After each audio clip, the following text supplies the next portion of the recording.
Hello friends, welcome back to my YouTube channel R classes.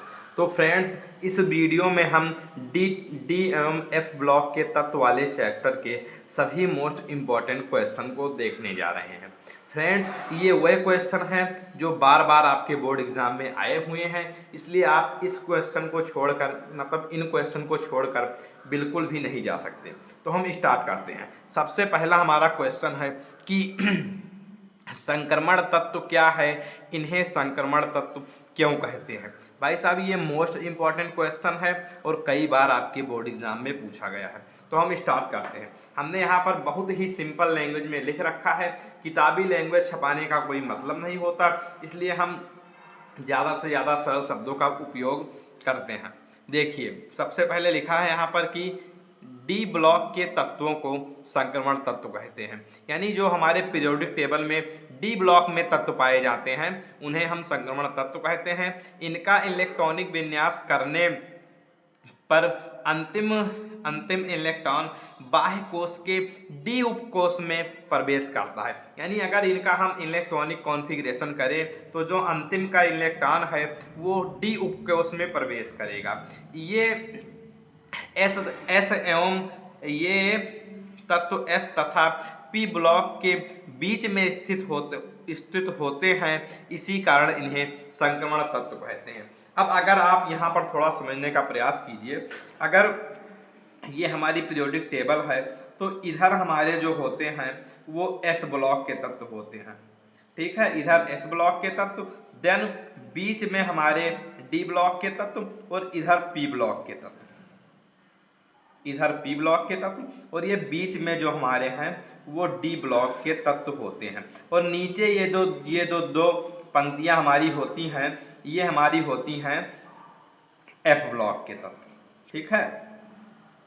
तो ये जो D block के तत्व हैं इन्हें संक्रमण तत्व इसलिए कहते हैं क्योंकि ये एस तथा पी ब्लॉक के बीच में स्थित होते हैं।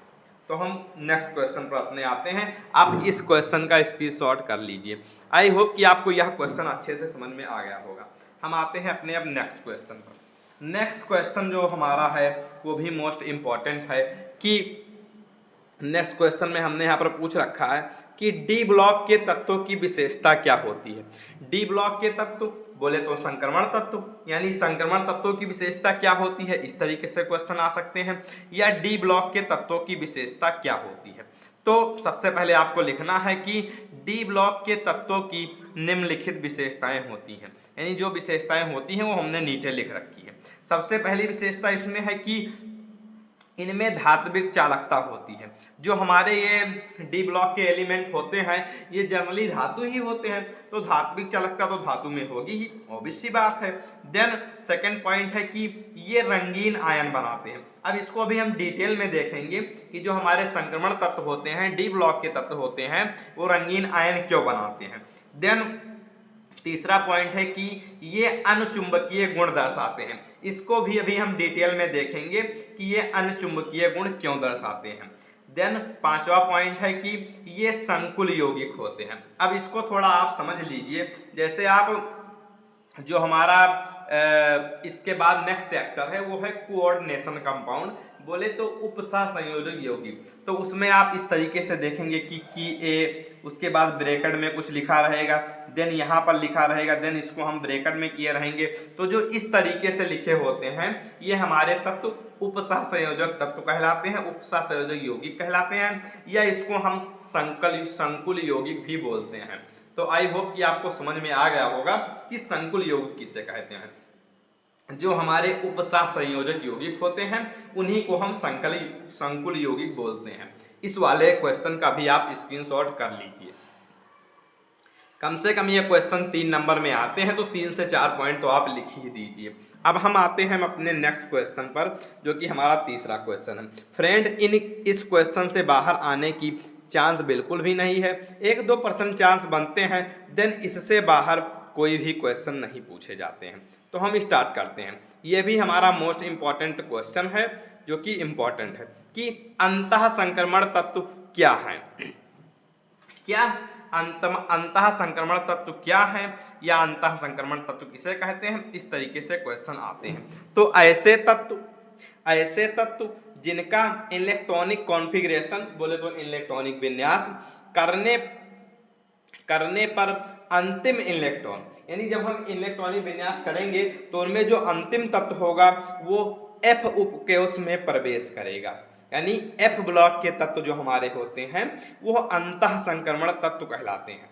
F उपकोष में प्रवेश करेगा, उन्हें F ब्लॉक के तत्व या अंतः संक्रमण तत्व कहते हैं। इनमें दो श्रेणियां होती हैं। हमने अभी ये जो आपको बताया कि ये जो हमारे दो लाइनें हमारी ये पीरियोडिक टेबल के नीचे होते हैं सारणी के, त्रिकोणमितीय सारणी के, इन्हें हम F ब्लॉक के तत्व कहते हैं। तो इनमें दो श्रेणियां होती हैं जिन्हें हम 4F तथा 5F अर्थात लेंथेनाइड व एक्टेनाइड के नाम से जानते हैं। इनमें 14 तत्व होते हैं। कितने कितने तत्व होते हैं? 14 तत्व होते हैं। इन्हें हम अंतः संक्रमण तत्व कहते हैं, यानी जो हमारे F ब्लॉक के तत्व होते हैं उन्हें हम अंतः संक्रमण तत्व कहते हैं। अब देन इसमें इनका इलेक्ट्रॉनिक विन्यास, जो हमारे F ब्लॉक के तत्व में जो पहली लाइन होती है उनको हम लेंथेनाइड बोलते हैं। देन जो दूसरी लाइन होती है उसको एक्टेनाइड, यानी अभी हम पीरियोडिक टेबल में दिखाएं तो ये जो हमारी फर्स्ट वाली लाइन है इसको हम 4F बोलते हैं, इसको 5F बोलते हैं। ये हमारा लेंथेनाइड है, देन ये एक्टेनाइड है।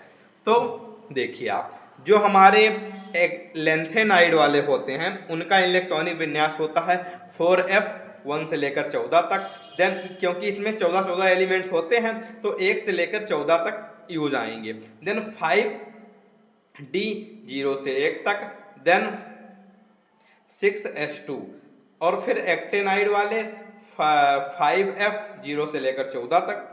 यहाँ पर 1 से 14 तक रहेगा क्योंकि इसमें 14 वाले तत्व होते हैं। देन 6D 0 से लेकर 1 तक, और 7S2 इस तरीके से इसके इलेक्ट्रॉनिक विन्यास होते हैं। अब हम अपने आते हैं नेक्स्ट मोस्ट इंपॉर्टेंट क्वेश्चन पर। आप इसका भी एक बार स्क्रीनशॉट कर लीजिए। हम थोड़ा सा ऊपर कर रहे हैं ताकि आपको ये, अब आप पूरे क्वेश्चन का स्क्रीनशॉट कर लीजिए।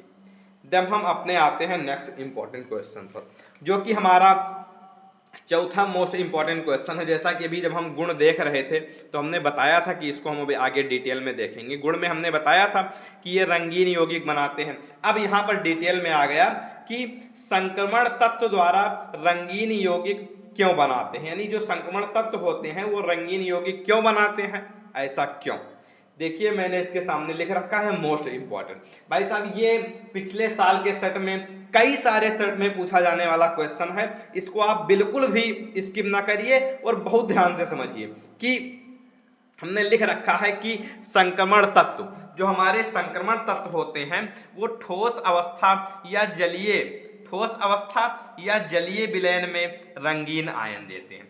क्यों देते हैं? इसका कारण यह है कि जब संक्रमण धातु आयन पर श्वेत प्रकाश पड़ता है तो अपूर्ण डी कक्षकों में उपस्थित अयुग्मित इलेक्ट्रॉन प्रकाश का अवशोषण करते हैं। निम्न ऊर्जा वाले कक्षक से उच्च ऊर्जा वाले कक्षक में चले जाते हैं। अब जब ये हमारे जो संक्रमण तत्व होते हैं इनमें अयुग्मित इलेक्ट्रॉन होते हैं और जब उस पर प्रकाश पड़ता है तो प्रकाश का अवशोषण करते हैं। आप जानते हैं कि प्रकाश में जो हमारा श्वेत प्रकाश होता है उसमें 7 कलर होते हैं। तब जब ये प्रकाश इन पर पड़ता है तो ये जिस प्रकाश के जिस कलर का अवशोषण करते हैं वो उसी कलर उसमें दिखने लगता है। तो जनरली ये जो हमारे संक्रमण तत्व होते हैं ये रंगीन दिखाई देते हैं।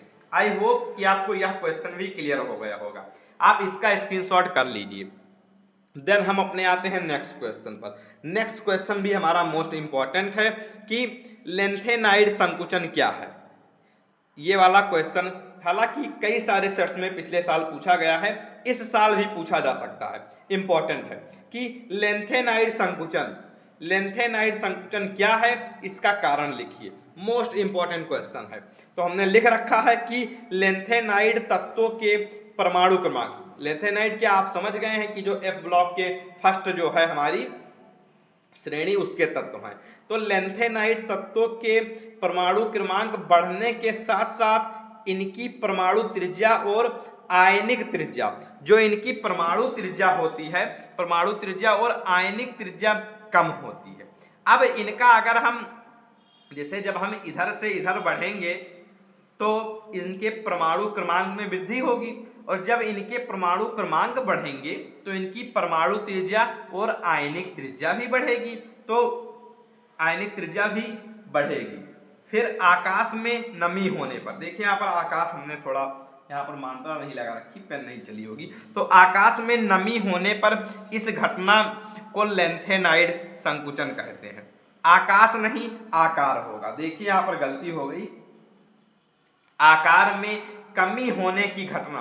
भाई साहब कोई चीज अगर कम हो रही है तो उसको हम बोलते हैं कि ये संकुचित हो गई, यानी कम हो गई। तो जो हमारा लेंथेनाइड संकुचन में परमाणु का जो आकार है वो जो कम होने की घटना ही हमारी लेंथेनाइड संकुचन कहलाती है। यह संकुचन इलेक्ट्रॉनों के दुर्बल परिरक्षण प्रभाव के कारण होता है। किसके कारण होता, अभी आ जाए क्वेश्चन ऑब्जेक्टिव में कि लेंथेनाइड संकुचन किसके कारण होता है, तो इलेक्ट्रॉनों के दुर्बल परिरक्षण प्रभाव के कारण होता है। आई होप कि आपको यह क्वेश्चन भी अच्छे से क्लियर हो गया होगा। आप इसका स्क्रीनशॉट कर लीजिए। देन हम नेक्स्ट क्वेश्चन पर आते हैं। ये हमारा जो यहाँ पर मिस्टेक है, ये आकार लिखा हुआ है, ठीक, ये मात्रा जो हमने बाद में लगाई वो हमने ध्यान नहीं दिया, आकार, ठीक। अब हम आते हैं अपने नेक्स्ट क्वेश्चन पर। नेक्स्ट क्वेश्चन भी हमारा मोस्ट इंपॉर्टेंट है। हालांकि अगर आप में 7 सेट बनता है तो 1-2 क्वेश्चन में ये क्वेश्चन आ सकता है कि संक्रमण धातुएं या इनके यौगिक एक उत्प्रेरक का कार्य करते हैं क्यों। मोस्ट इंपॉर्टेंट है, कंसेप्चुअल क्वेश्चन है। देखिए एक बार कि जो हमारी संक्रमण धातुएं हैं, संक्रमण धातुओं या इनके यौगिक, संक्रमण धातुओं या इनके यौगिक को उत्प्रेरक के रूप में उपयोग किया जाता है। पहले एक बार हम पढ़ लेते हैं, देन समझाएंगे। उत्प्रेरक के रूप में प्रयोग किया जाता है, इसका कारण यह है कि ये परिवर्ती ऑक्सीकरण अवस्था को दर्शाते हैं तथा इनके पास रिक्त डी उपकोष होते हैं, जिससे ये अभिक्रिया के वेग को बढ़ा देते हैं। अब एक बार आप समझिए कि जैसा कि आपने रिएक्शन में देखा होगा कि मान लीजिए हमारी कोई रिएक्शन है, रिएक्शन में इधर हमारे अभिकारक लिख रखे हैं, इधर अभिकारक, देन बीच में एरो, इधर उत्पाद। तो उत्पाद के बीच में यहां पर जैसे आपने देखा होगा Fe लिखा होता है, फिर Ni लिखा होता है, प्लेटिनम लिखा होता है। तो ये जो हमारे ऊपर लिखे होते हैं ये उत्प्रेरक कहलाते हैं, और ये जो उत्प्रेरक हैं ये अभिक्रिया में भाग नहीं लेते हैं, लेकिन अभिक्रिया को कराने के लिए आवश्यक है। तो ये जो है वो अभिक्रिया के वेग को बढ़ा देते हैं, उत्प्रेरक जो है वो अभिक्रिया के दर को बढ़ा देते हैं। तो यहाँ पर जो ऊपर लिखे होते हैं ये जनरली संक्रमण तत्व होते हैं और ये उत्प्रेरक का कार्य करते हैं। आई होप आपको यह क्वेश्चन भी अच्छे से समझ में आ गया होगा। आप इसका भी एक बार स्क्रीनशॉट कर लीजिए। देन हम आते हैं अपने नेक्स्ट क्वेश्चन पर। आई होप कि आप अभी तक इसका स्क्रीनशॉट कर चुके होंगे। अगर आपको वीडियो समझ में आ रही है, आपको सारे क्वेश्चन अच्छे से क्लियर हो गए हैं, तो आप वीडियो को लाइक करिए, चैनल को सब्सक्राइब करिए, बेल आइकन को प्रेस करिए, ताकि रोज आने वाले वीडियो की नोटिफिकेशन सबसे पहले आपके पास पहुंचे। अब हमारा 8वां जो मोस्ट इंपॉर्टेंट क्वेश्चन है वो है कि संक्रमण तत्वों एवं लेंथेनाइड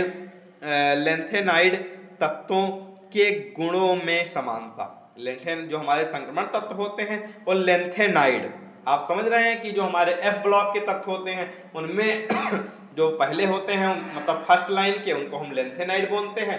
देन जो सेकंड लाइन के होते हैं उनको एक्टिनाइड बोलते हैं। तो स्टार्ट करते हैं। पहले सबसे आप लिखेंगे कि सभी संक्रमण तत्व तथा लेंथेनाइड धातु होते हैं। पहली बात, जो हमारे संक्रमण तत्व होते हैं और लेंथेनाइड, ये दोनों कैसे होते हैं, धातु होते हैं। देन सेकेंड पॉइंट, इनके गलनांक व क्वथनांक उच्च होते हैं, यानी इनको गलाने के लिए हमको ज़्यादा तापमान देना पड़ेगा, और अगर ये लिक्विड फॉर्म में है तो उनको उबालने के लिए भी हमें ज़्यादा तापमान देना पड़ेगा। गलनांक और क्वथनांक का यही मतलब है। गलनांक क्या है कि वह निश्चित ताप जिस पर कोई हमारा ठोस गलने लगे, यानी कोई ठोस अवस्था में है तो उसमें हम इतना तापमान दे दें, वह निश्चित ताप जिस पर वो अपने द्रव अवस्था में परिवर्तित होने लगे, उसे हम गलनांक बोलते हैं। और कोई द्रव अगर है तो उसको हम इतना तापमान दे दें, किसी द्रव में दिया गया वह निश्चित ताप जिस पर वो उबलने लगे। जैसे हमने पानी को अगर रखा है गैस पर, तो जब उसको हम इतना ताप दे दें कि पानी उबलने लगे, उसमें से भाप निकलने लगे, उसको हम क्वथनांक बोलते हैं। तो ये दोनों इसके उच्च होते हैं। देन ये रंगीन आयन होते हैं, इसको हमने क्लियर ही कर दिया। ये संकुल यौगिक बनाते हैं, ये आप समझ ही गए हैं। आई होप कि आपको यह वीडियो अच्छे से समझ में आई होगी। आप इस वाले क्वेश्चन का भी स्क्रीनशॉट कर लीजिए। मैंने सभी क्वेश्चन के स्क्रीनशॉट आपको करा दिए हैं, और अगर आपको पीडीएफ चाहिए तो आपको Telegram channel RR classes join करना होगा, जिसका लिंक डिस्क्रिप्शन में है, वहां पर इसकी पीडीएफ पड़ जाएगी। और अगर आपको वीडियो समझ में आ गई है तो आप वीडियो को लाइक करिए, और जब तक आपके पेपर नहीं हो जाते हम इसी तरीके से बेहतरीन कंटेंट को लेकर आप लोगों के बीच आते रहेंगे। तो फिर मिलते हैं नेक्स्ट वीडियो में, तब तक के लिए बाय बाय, जय हिंद।